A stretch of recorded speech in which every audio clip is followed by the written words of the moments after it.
mapagpalang araw mga mamshi, samahan niyo ako magluto ng kinamatisang bangus at dahil nga may leftover pa kami sa ulam namin na bangus last time, eto po ang gagawin naman natin ay may konting sabaw.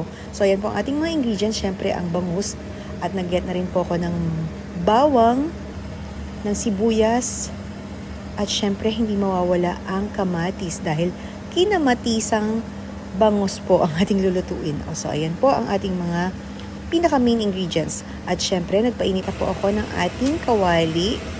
At habang nagpapainit po ako ng kawali, nagpainit din po ako ng konting tubig. Kasi lalagyan natin siya ng water liter. So, ayun na nga. At mainit na po ang ating kawali. Or, yan. Igigisa na po natin ang bawang. At pag medyo golden brown na, sunod na natin ang sibuyas. And then, ang ating tomato. So, halu-haluin lang po natin. At lagyan natin ng pampalasa, konting asin. And then, pepper.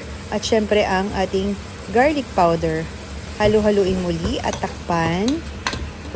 Pagkatapos haluin,